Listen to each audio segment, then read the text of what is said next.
in this video, I'm going to show you how to use the 3-part cards in a few different ways. Most of the video is actually going to be like the camera behind me, so you won't see my face, but it's easier to watch and do the same thing. It's almost like you were sitting behind me or next to me. Very similar to how we want you to work with somebody with dementia, that you would be on their dominant hand side, not across from them, because it's harder to mirror what somebody is doing if you are facing the opposite way from them. So this is what the setup would look like if you're going to go with the traditional Montessori type setup with the tray, the mat, and all of your cards. And then I'm going to give you options from there. I really want you to kind of think of, do the best that you can. You want your materials to be contrasting color. So since all the cards actually have a border around them so that it helps with control of error, the best color mat to get is just to get some felt from the store that's white. And then your tray technically should contrast with this. You want to do the best that you can and just try and make sure that your loved one can see everything really well. And so the more contrast you can have, the better, but don't stress yourself out. So there's a few things that you should know about the way that the materials are created. So they are high contrast, and we have a lot of what we call control of error, and we do that through things like templates. So you'll see how this template is used. You'll also see this other template is used. If your loved one is going to use this by themselves, and a lot of people do, you can put out the activity, and a lot of times if you've done it with them a few times, they'll know how to set it up for themselves. So there's templates. And I also use color to control for error. Control of error just means that the activity is as frustration-free as possible and to be likely for success so that you do it correctly. It actually doesn't matter if they do it correctly, but just like with most of us, you might kind of know that you didn't quite do it right, and it can be really, really frustrating. And that's also where people can start to feel bad about themselves. And then we don't ever correct. If they don't do it correctly, we just move on. Not a big deal. Do not point it out, because it's about the experience together and being able to do something that's engaging. So you just move on, and eventually over repetition, they'll start to improve in the way that they're doing the activity. And that's why control of error is a big deal. So typically in Montessori, the way that they control for error with the cards color-wise, one of the ways is to make sure that all of the cards of one type, so like these are all cross-stitch cards, are all the same color. So really all of these borders would be the same color. However, I've noticed that it works better for people with dementia if all of the cards that go together are the same color instead. So let's get into a little bit more of the details. This would be your very first setup for the 3-part cards, and I recommend starting with just 4 of the control cards with the matching cards with it, not all 10. And you can start with 2 templates. I did 2 templates because the easiest thing to find are these larger felt squares at the craft store. So you could have a larger mat that you draw it on, and I'll also show you an option so that if you feel like they don't really need a template, you can just get a larger mat, and actually a bath mat works for that. So let's just say though that you do want the template and you're gonna start with the simpler version first. You would bring this over to the table and set up your mats. These 2 go right next to each other, and then you would take the cards and put them to the side and get rid of the tray. Okay, so you're gonna demonstrate this for your loved one and put out all of these cards for them. So you're gonna lay all these out. Okay, and then you're gonna demonstrate matching. So you'll take one from here, and then you'll go through. With Montessori, we do most of the demonstration in silence, but sometimes words can help a little bit. So to indicate what I'm trying to do, I might furrow your brow a little bit. People will watch your facial expression, but I might point and say, doesn't match, come here, matches, and then I would put this down here. And then I would say, would you like to match the next one? And hopefully they would say yes. and then they can go through. If they're not sure which one to pick up, you would tap here, or you could hand this to them. If they don't want to do it, so some people really need to see things a few times before they feel ready to try it. So if they don't want to do it, you could say, is it okay if I match another one? Or would you like to sit with me while I match another one? And so if that's okay, then you could go forward with that. But hopefully they're okay, and you can either hand them the card or they can take one from here.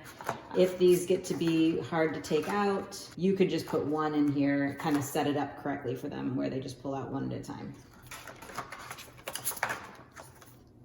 But then they would take their card, and they're probably gonna do this. They might do this also because they saw you do it. Either way is fine. You can also indicate by pointing if they're not quite sure. And they would notice that this one matches. So once they have all these done, then you're gonna demonstrate matching one label card. And you could say that matches. It happened to be the first one that came up. And then say, would you like to match the next card? And then hopefully they would go through and match.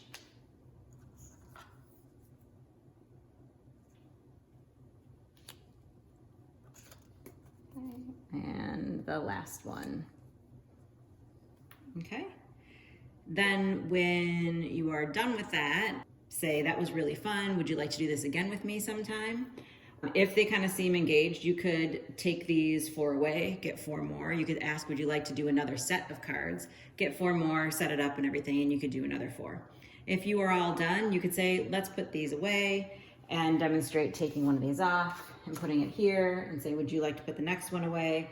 And they may grab the bigger ones. You could point to let them know. And it's okay if they put them in the wrong spot. But you can use pointing to help cue them to know where to put something.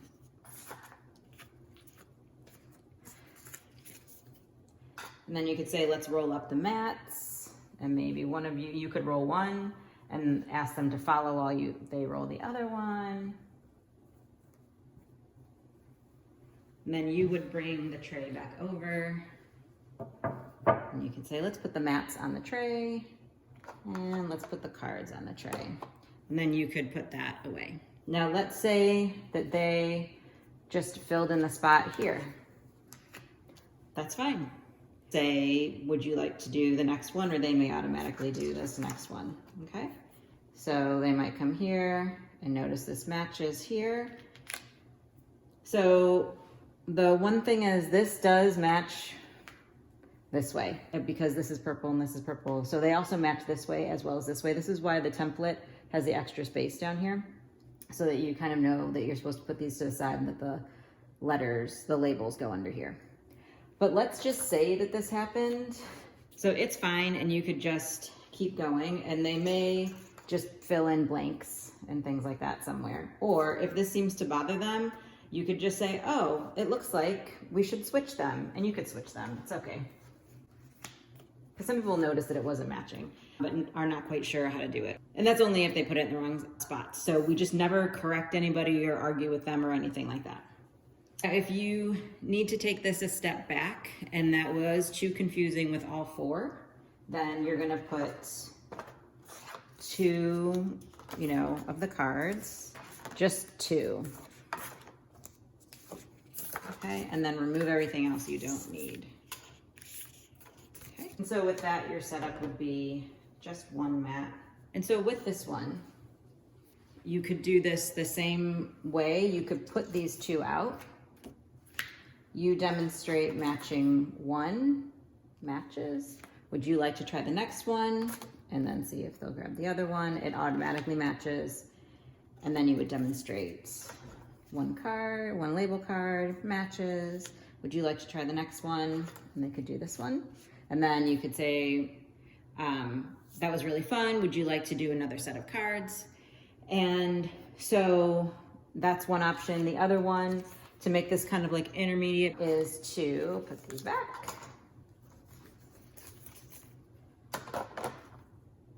Demonstrate taking out 1 card in the back. And then saying, would you like to take out this card? and place it down, and then point to where they would place it, or they could place it here. So they can have a little bit more interaction there, and then you go through the matching. And after you've done this with them once, if they'd like to do it again, you may not need to demonstrate the matching on the first one. They may be able to, you could probably use pointing and things like that, hand them a card, and they might be able to match the two completely on their own.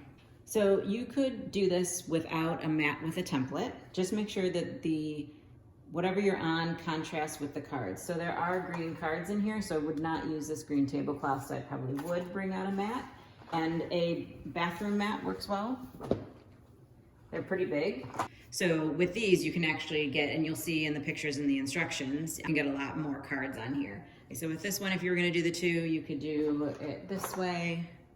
If you're gonna do 4, you can lay out the 4 and then start matching from here.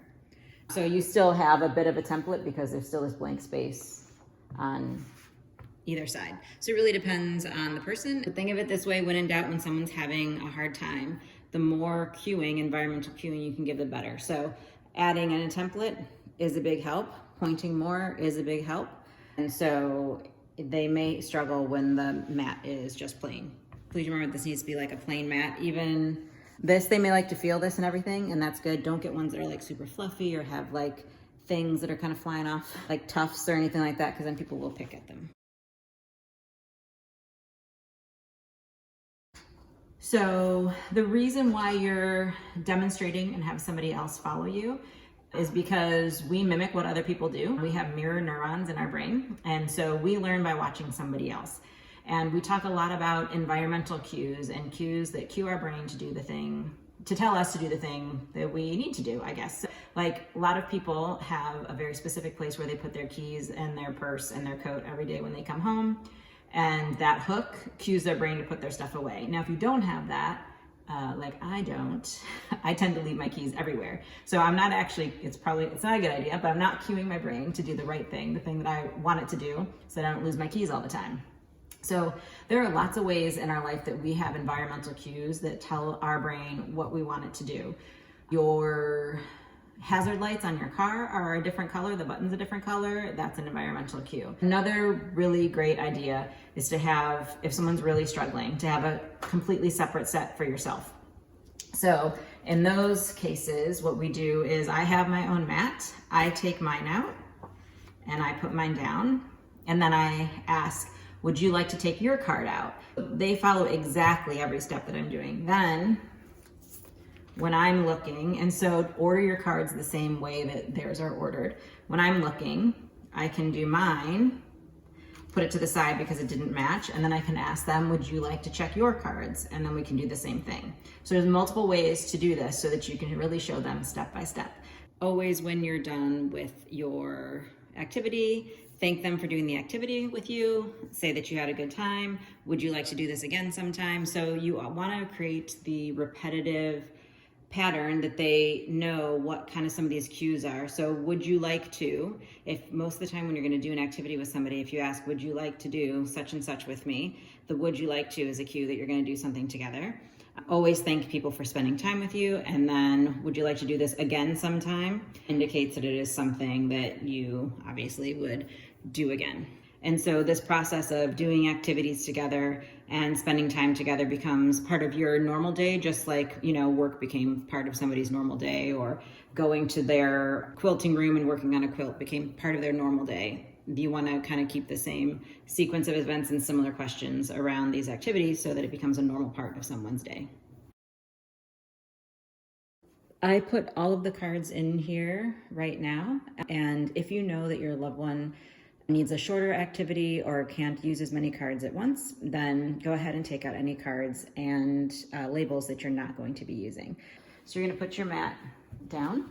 Then you're going to bring your materials out to where both you and your loved one can reach them. It's probably going to be in the middle of you two. And when you're working with someone with dementia, clear away as much extra stuff as possible. So then go ahead and take away the tray. In a Montessori classroom, the students would be using all of these at once, and you would demonstrate going through this, and then they would know what to do with the work when they take it off the shelf. Usually with our loved ones with dementia, we assist them. And over time, a lot of people then actually are able to just come and use this on their own. And some people still need some more assistance. So you'll learn over time what works for your loved one. And also their ability might change over time as well. And that's okay. So for this kind of full setup, you would take all of your control cards. So that's the card with the picture and the word, and you're going to put it here. Okay. And then you are going to demonstrate how to match the cards. Pick up a card. You demonstrate picking up a card. And then you point back and forth. And you could make an inquisitive face. You could kind of say, not the same. And then when it's not the same, you can put the card in the back here. Or you can let them put it here because you're going to need the card later when that one does come up. Okay, so you demonstrate putting that back. And then you're going to pick up another one. You could say same, you could say scissors, scissors. Put this here. And then you would demonstrate that you're going to pick up one of the words. And you'll do this again. When it doesn't match, put it behind. Demonstrate picking up another one. It matches, you put it here. All right, and then you would say, would you like to do the next one? And for some people with dementia, you're gonna have to clear this because normally we can kind of put these up here. You could even make your mat a little bit bigger for that if you want. But sometimes this is too much clutter and this will be too many things. So if you need to remove these, you might have to do that. So I might say, would you like to do the next one? And then I might move these. And then there's this one that's here. You can see, just wait a little bit and see, like actually I see this right here. And this is one of the reasons why these are also colored blue, because color also helps control air. They might see this and automatically grab this one. Totally fine. You might have put it here so they can't see it. This is why sometimes you want to choose if you need less cards or not, because to do this one now, if I put this in the back, we're going to go all the way through these. If they're having a hard time getting started, tap on this one. If that doesn't work, pick it up and you can hand it to them. If that doesn't work, you can say, let's try this one. And then hand it to them. And so then you would hope to see them put it here. If they're not quite sure, you can tap to indicate that you're looking at both of those and that one didn't work. If they're not sure where to put this, you can help guide them where to put it. But so with these now, there's a whole bunch, and now we're gonna have to go through all of these until you get all the way in the back to where this blue one is. That might be a time, especially when people are first learning this, or if they're in later stage dementia where that's just too many to go through, you might pick 3 that you leave in the stack here, 3 here, 3 here, and then that's what you work with. What you're really trying to do is to let somebody do this as much on their own as possible. We never correct or anything. These are made to be as self-correcting as possible. That's why there's color coordination. That's why things are, when you put these together, it ends up being same size. That's why there's a template down here. But let's say they came over here, they did this, and they put this down. Okay. They might then automatically know to do this, or you could point to this, or you could say, let's find the words, or you could hand them one of these and then see if they match it. The idea is that this is to be engaged, to do something that's interesting. So hopefully your person that you're working with likes cross stitch. And for you to, if you're doing it together, to spend time together, to have a meaningful connection. And so what you don't want to do, or what the purpose is, not to correct somebody or to make them do something right. It really doesn't matter if it's done right or not. What matters is the quality of time that you spent together, and that this is something they like to do. It's engaging. So it's okay if it's not right. And then you can just say, would you like to try another one?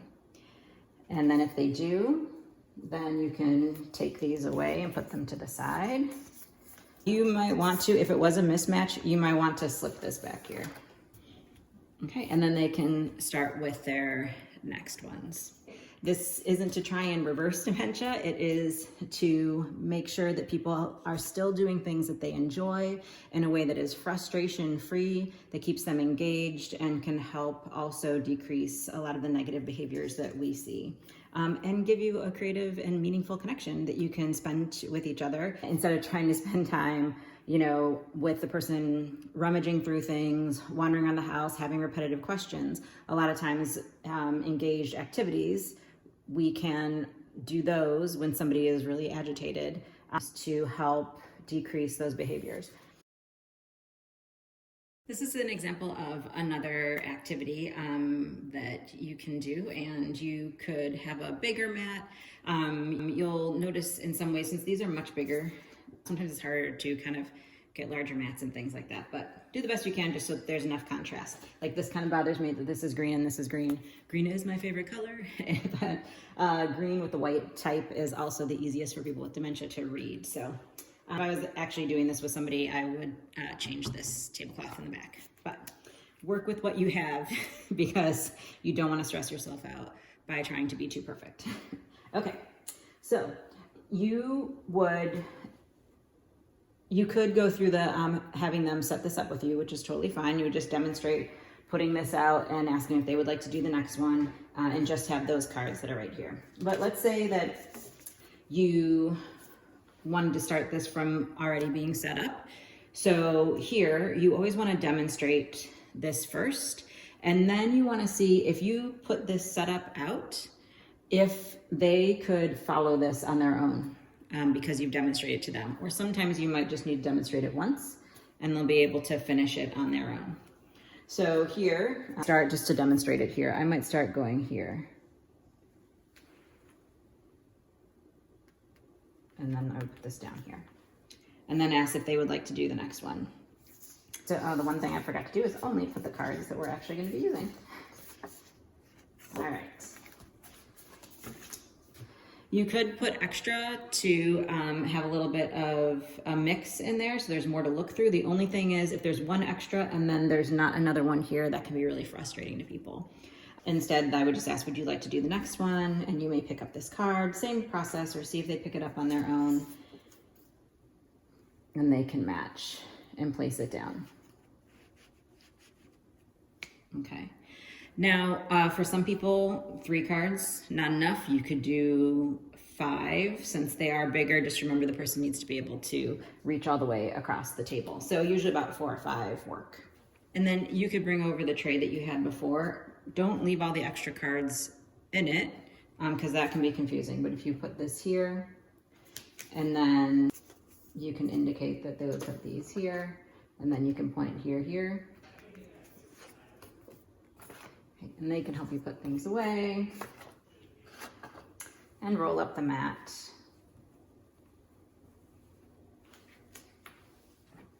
And put it back on the tray.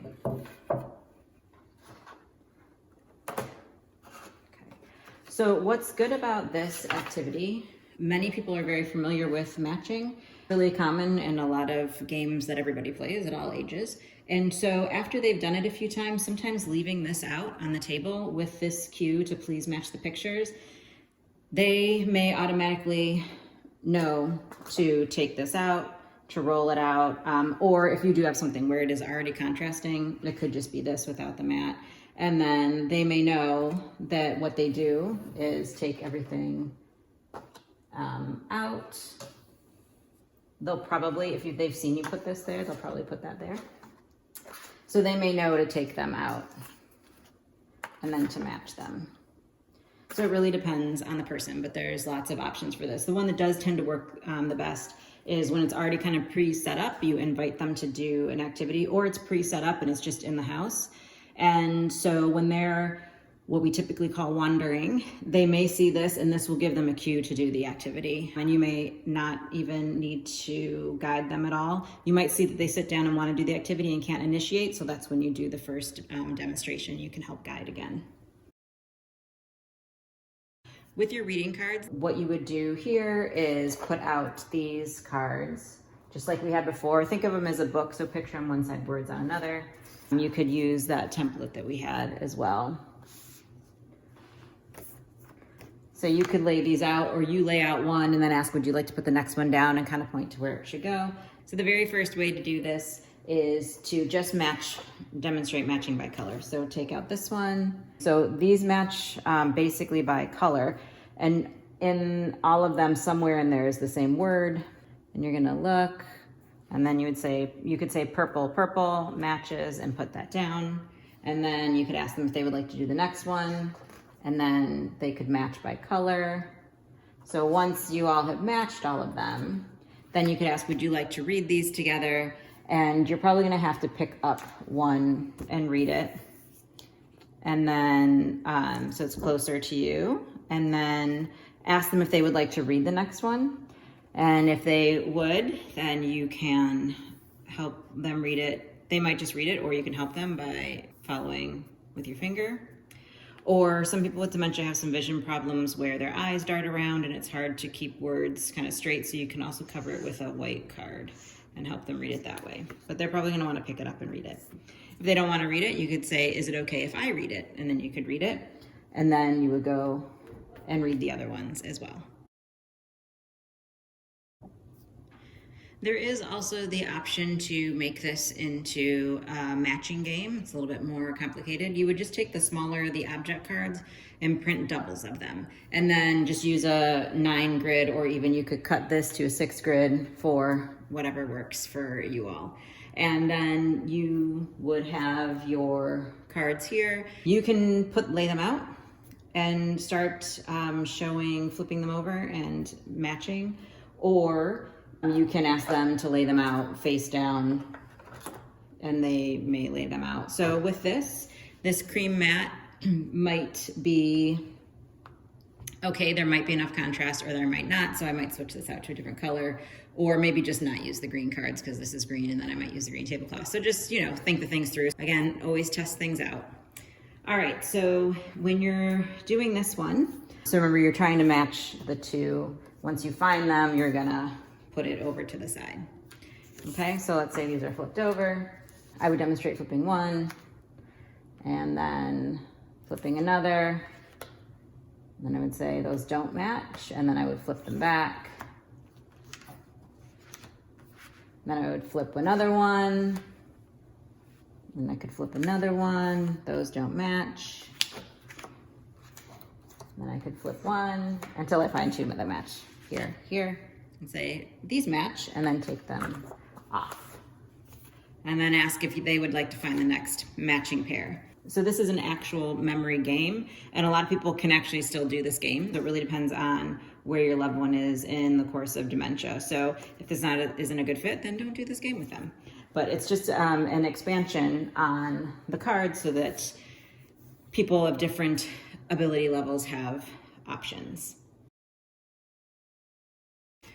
All right, so just for a second, I want to talk about some of your options for printing and laminating. So this is 65-pound weight paper, and it is pretty sturdy. It's not too hard to pick up. You can also go heavier, and there isn't glare on the paper. Laminating helps a lot. Okay, the only problem is that there is glare now on this clear, and this is most of the lamination that you'll find. So if you're gonna laminate them on your own, I gave a link to matte laminate if you have your own laminator, and see how there isn't glare and that you can see better. So it really depends on the person or what your lighting's like. We always do suggest having overhead lighting for people with dementia, but if you have really good side lighting, you might be able to use these, or depending on where they're sitting at the table, they may not see the glare. So you can play around with that, but also just on the paper is fine. And maybe even go for like a 95-pound paper instead, and it won't have glare, and it'll still be easier to pick up.